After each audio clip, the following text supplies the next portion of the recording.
I'm Jeff Kisseloff. I'm interviewing Loren Jones on April 18th, 1997, and we're at the David Sarnoff Research Center in Princeton, New Jersey. When and where were you born?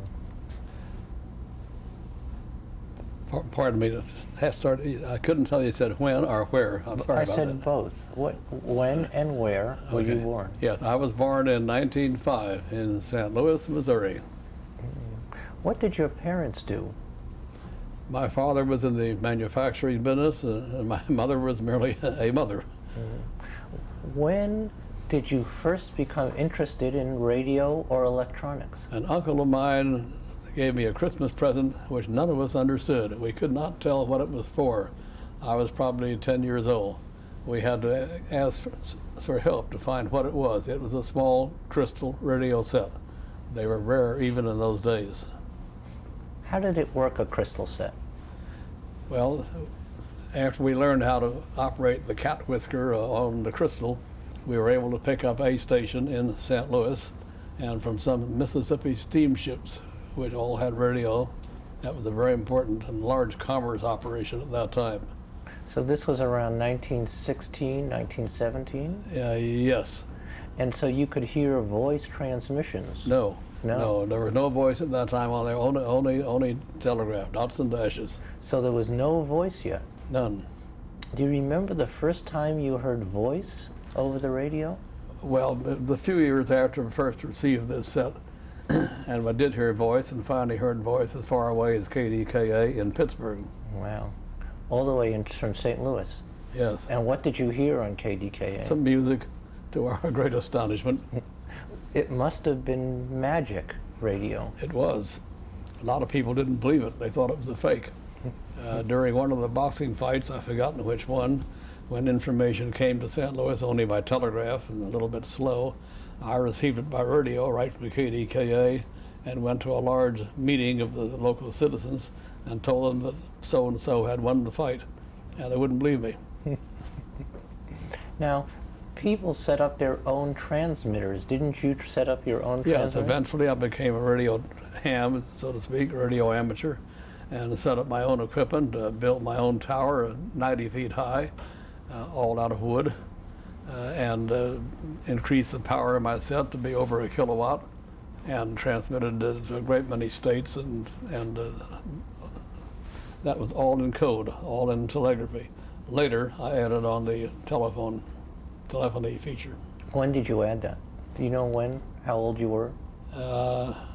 Yes, I was about 14. So we're talking about 1919. Yes. And when you added voice, what kinds of things were you broadcasting on your home station? At first, just voice, just my voice, and talking to the few others who also had radio telephone equipment.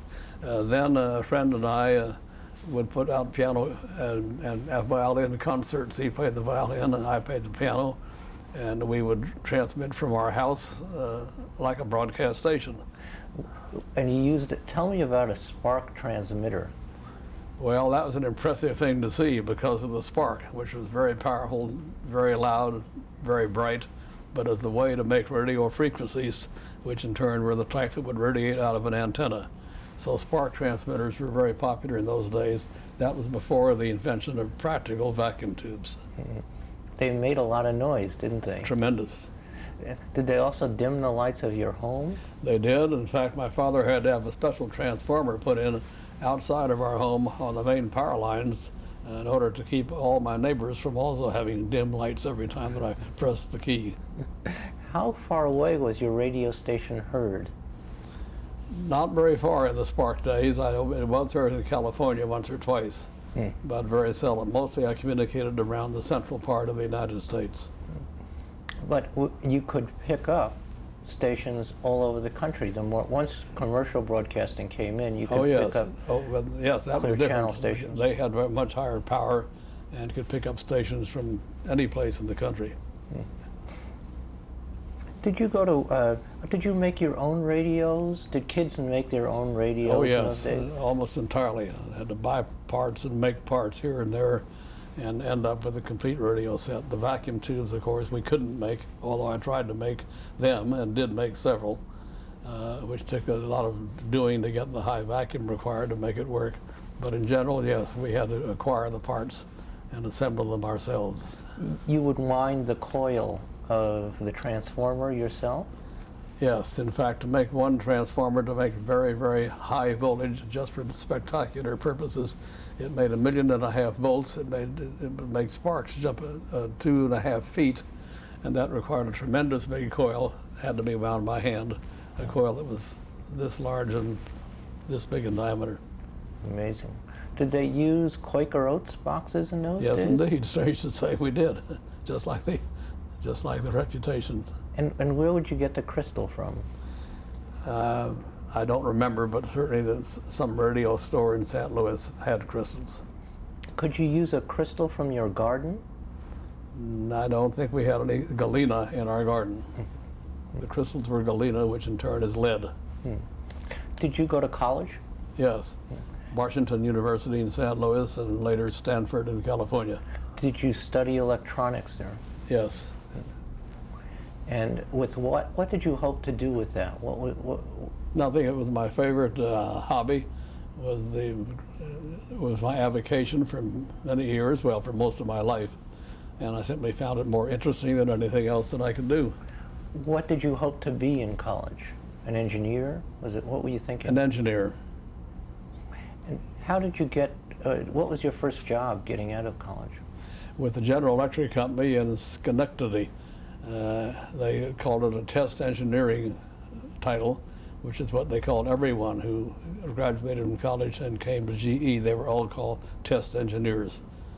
They were given various opportunities to do things around the company, not necessarily any one thing, given exposure to technology in general, after which they could then choose the one which they would like to follow as perhaps a life profession. And when you when you looked around at the company, was one of the things that you saw a television operation? No, not that early. When I was in GE, broadcast was just being started. NBC had just been set up, and I was exposed to the broadcast developments in the broadcast industry, but not television, audio broadcasting. That was the big thing. What year are we talking about now when you joined? 1925 and 26 for the start. I started to work in 26. Broadcasting started earlier than that. But from 26 on, it grew rapidly, and high power stations at 50 kilowatts were installed. One of my jobs was to make such stations work after they were installed. I became a specialist in debugging high power broadcast transmitters. When we talk about high-powered transmitters, these are transmitters that were capable of broadcasting a signal how far? Oh, that varies. At nighttime, almost meant thousands and thousands of miles. For practical daytime coverage, a few hundred miles. This is really something unheard of today, isn't it? That clear channel station that existed back in the 20s. Well, there are clear channel stations today, and they work the same way. They cover hundreds of miles in the daytime very satisfactorily, thousands at night, but there's so much interference these days that the 1,000-mile reception is not very common. Now, the head of GE was Mr. Steinmetz. Did you ever run into him at the Well, company? yes, I did, but I did not get to know him well. He was their chief scientist. He wasn't the head. Owen D. Young was head of GE. Did you have any dealings with Mr. Young? Not much, sometimes a little bit. And with his son, Charlie Young, who worked for RCA, I had a great deal of dealings for many years, right here in Princeton. How was Mr. Owen Young regarded among the lab people at GE? Very high regard. He was a wonderful gentleman. He was so popular in giving lectures to graduating classes at universities. His wisdom showed up so well in what he said that he has received 30 honorary degrees, which probably means that he's given 30 graduation speeches. What would you say was his importance when you look back on the career of Mr. Young? What was the most important aspect of his career, and so far as broadcasting goes? Well, one important aspect was when the government came to him and asked him to set up a company in order to have the communication center of the world centered in the United States, not in England. O&D therefore established the Radio Corporation of America in order to make it the leading communication firm in the world, which he did. And was this in part because of the work of Alexanderson, who also worked at GE? Yes, Alexanderson developed the so-called Alexanderson alternator, which was the only way for many years to reliably transmit signals across the ocean, across the Atlantic. The country that had control of that, had the patent to that, could control communications of the world. Mr. Roosevelt, at that time Secretary of the Navy, didn't want to see control of the world communications centered in London, but rather in this country. Then he went to O&D Young, asked O&D Young to set up a company just for the purpose of centering communication, radio communication, in this country. And this was 1919, I believe, is that? That's about right, yes. Mm-hmm. And did you work at all with Dr. Alexanderson in No, GE? not closely, Mm-hmm. no. But in a year or so, you were able to see his television operation. Oh yes, but his television was based on a mechanical scanning method, whereas the future television, as seen by a number of people, including by Dr. Zworykin and others, would be an electronic television, non-mechanical. And therefore what Alexanderson worked on, although very clever, was never commercially used. You had the opportunity at GE to see this mechanical system. First of all, can you explain what a mechanical television system is? No, I can't explain it in a few words. It involves a disc called a Nipkow disc, which is rotating at a high speed and therefore impractical right away for use in the home. Causes the spots of light to pass across the image of the person's body or his face, and a television phototube picks up that signal and turns it into a signal which can be transmitted across the air, and then with a similar approach at the other end can reproduce back into a picture. It's not highly satisfactory, it's not very good in definition, it tends to be noisy.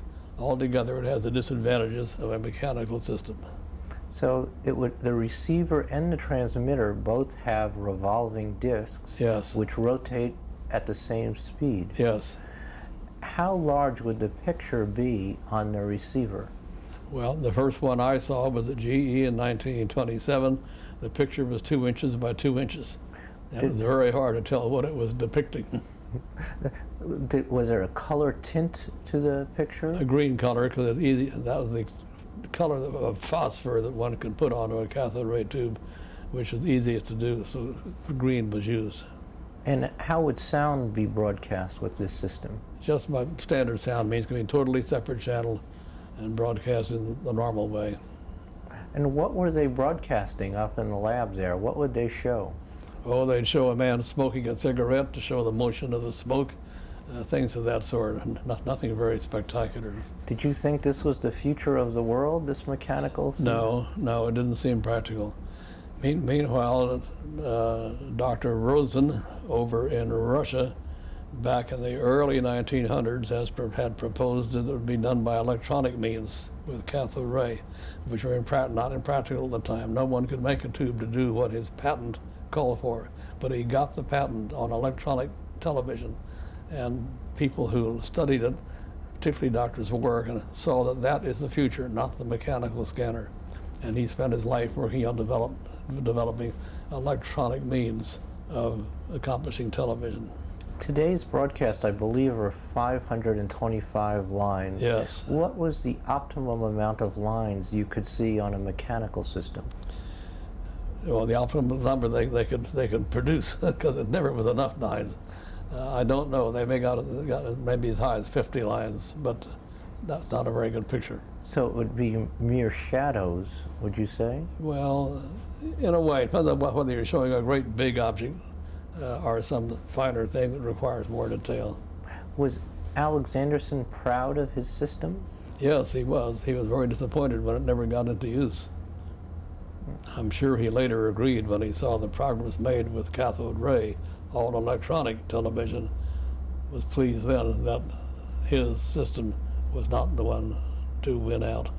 Nonetheless, do you feel that Dr. Alexanderson played an important role in the development of television? Oh yes, he was a very top scientist, and his ideas on how to pick up the light and how to develop more sensitive cells to pick up the light, which would shine through the disc, that sort of thing. He was a leader, and he contributed a great deal. I've also heard that he was quite absent-minded in some ways. Do you recall that being the case? Well, he was, but he also was hard of hearing, and therefore you couldn't tell which was which sometimes. I met his children, and his children told me that sometimes he wouldn't recognize them on the street. He'd be so absent-minded. That's I can believe that. Now, how long did you stay up in General Electric? Until 1929, and that's 3 years. But I spent a year of that on a leave of absence at Stanford University. And did you get a graduate degree there? No, I went to the Graduate School of Business, which requires 2 years for a degree. I stayed just 1 year and wanted to get back to work. I probably should have stayed both years. This was the Depression, too, was starting. Yes. Right. Oh, when you were at GE, did you ever have occasion to meet Thomas Edison? Was he ever up there? No, never did. How did you make the jump from General Electric to RCA? I didn't make it. It was made for me. When RCA was set up by GE, as I mentioned earlier, and at the request of the Secretary of Navy, who was Franklin Roosevelt, when RCA was set up, it had to acquire engineers and other facilities from GE and from Westinghouse. So RCA did, and I was one of the ones they acquired, one of the many engineers they acquired from GE and transferred down to Camden, New Jersey, and also to Harrison, New Jersey, and to Bloomington, Indiana, the various RCA locations. What kind of research was going on at the locations where you were at? Mostly radio broadcast reception and transmission. I had charge of the broadcast transmission engineering. But then in due time, the research expanded to include television, particularly when Zworykin was hired from Westinghouse and put in charge of a very outstanding group of scientists who became the leading television scientists of the country after a few years. Who were some of these people that you recall who were part of that early TV development team? Oh, Harley Imes, Al Rose, Al Bedford, Ray Kell, a great number of them. And they all worked under Dr. Zworykin. Yes, although later on, with the changes in administration, various other people took charge. But Dr. Zworykin was the top man at first and remained the top man functionally. They didn't necessarily all report directly to him. And by this time, Dr. Sarnoff had given up on the idea of mechanical television. Oh, yes. The minute Zworykin, not the minute, the time when Zworykin first saw Sarnoff and proposed that television be developed by RCA and said that he had a method to do it, all electronic, which was better than the mechanical method, which Sarnoff had heard of, even though Sarnoff was the president of RCA, and most presidents don't spend a lot of attention to technical developments. He knew about television. He knew what its potential would be, and he did his best to get the electronic method proposed by Zworykin, originally proposed by Dr. Rosen in Russia many years before. He's the one who got the thing started on the electronic basis. Tell us the story that Dr. Sarnoff likes to tell about Zworykin when he asked Dr. Zworykin how much would this cost. Well, the minute Sarnoff saw Zworykin, met him, he saw the spark in Zworykin's eye that here is the man I want, that I've been looking for to really develop television, something that RCA should have in its future, even though no one knows what it is. He asked Zworykin, how much will it cost to develop this system that you're proposing? And Zworykin, in his naive but perfectly honest way, said $100,000. That was a lot of money. And Sarnoff, whether he realized it or not, said, okay, fine, you have it. It was 15 years later, and $50 million later, that RCA made its first money on television. But Sarnoff never regretted, I'm sure, his original decision to play along with this naive inventor, Dr. Vladimir Zworykin. And Dr. Sarnoff was a prescient man himself, really the father of broadcasting as we know it today. Well, he had some others. There was a man in Westinghouse, Conrad, and others that had some ideas on broadcasting. But Sarnoff had a much broader concept of what to do it. He saw what it would do for the public. He saw the need to have broadcast networks, and he set up NBC and the Blue Network and WJZ. He did things that took the overall concept to which Sarnoff was good, not merely a narrow view. He saw the need to have servicemen to service radio receivers after people bought them, and the need to have the right kind of actors and actresses. He saw the overall picture better than anyone else. And he liked to come down to the laboratory, didn't he? Yes. Tell us about that. Well, he always had an understanding of the thinking and the working of engineers and scientists. Very few chief executive officers of large corporations have that understanding. Usually the president of a company can't speak to his engineers in a really close rapport way. Sarnoff could. The minute he entered a meeting of engineers, they felt perfectly at home with him. He felt at home with them. There was a very good rapport back and forth. Sarnoff could inspire engineers and physicists in a way that I think no other top corporate executive could. You think that's in part or a big reason why RCA was so successful, was the relationship that he had with the engineers? Definitely a reason. Furthermore, Sarnoff had a secret ambition to be an inventor. He liked all these inventors that he could talk to so well and that understood him so well, but he wasn't an inventor. He had no patent and he wanted one. So he invented a method of transmitting during the war information transatlantically by a somewhat different method, the radar from ship to ship and from airplane to airplane. And he applied for a patent. He got me to help him write the patent. I did help him. We got the patent. So Sarnoff is a patentee, an inventor, and very few other top corporate officials can claim to be inventors. Was he proud of that patent? Oh, very, very. Would he come down to the laboratories often? Well, quite often, not as often as he wanted to, because they built facilities for him here to live in overnight, which he never had a good opportunity to use. But he came down fairly often, and he came to the other plants less often. But whenever he did come, the real spark, noticeable. How do you remember the first time you met Dr. Zworykin? Well, I don't know. He had come from Westinghouse to RCA after his interview with Sarnoff. He set up this small, at that time, small television research organization. He was closely associated with some engineers whom I knew, and I met him on purely, you might say, social contact basis in RCA. Then we had lots of mutual interest and we got along very intimately. I became perhaps his best personal friend, certainly one of his best, and we owned an airplane together and did a lot of things together, and later in Russia I did things for him. He and I were very close. What kind of scientist would you say he was? He was a good scientist. He was an inventor, but not necessarily a rare inventor. He wasn't Alexander Graham Bell. He wasn't an Edison, but he was a person that did his own inventing to a considerable extent. He had a great many patents to his name, but he also knew when to pick up ideas from outside, patented or not patented, and how to use them commercially. He had marketing sense as well as inventive sense. He was a genius really in both respects. So you wouldn't consider him a great scientist in that sort of classic mold? No, not really. But conceptually, he could conceive of an idea and then have people work on that idea? Is that... That's right. And where some of the work would be his own, I would not claim that all of his inventive genius originated within himself.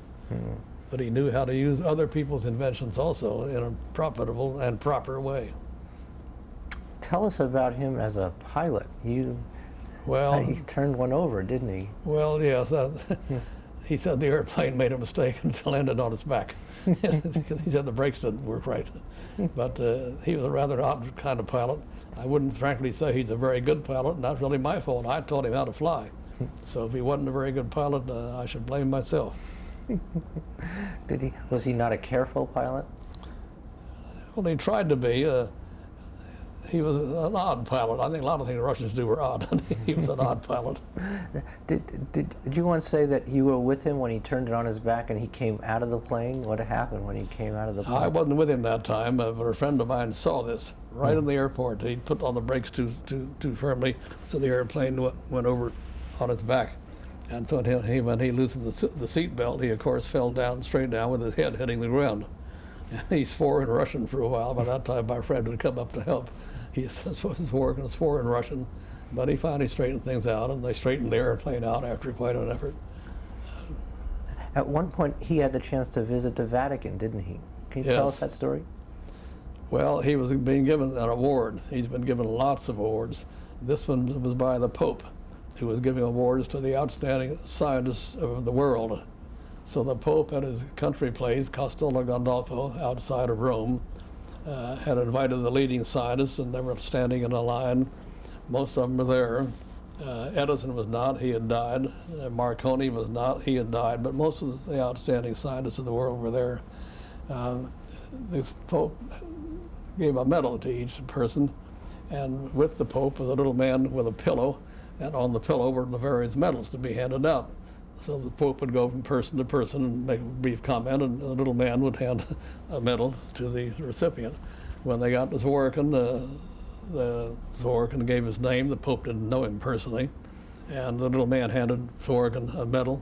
And then the Pope remembered, oh, that's the great Zworykin that knows about television, and I think maybe television should be a good thing to have in the Vatican. And by that time, the Pope had walked down a few people when he remembered this. So he turned around and came back to Zworykin and had quite a talk with him about television in the Vatican, which later on it did procure. So the little man automatically gave Zworykin another medal, and he forgot he'd given one medal already. He always gave a medal for the Pope. And then the little man later on remembered at the end of the line that he had given Zworykin 2 medals. He came back and said to Zworykin, "Did I give you 2 medals?" And Zworykin said, "Yes." "May I have one back?" "No. What the Pope gives to me, only the Pope takes back." And Zworykin still had the 2 medals. I saw them years later.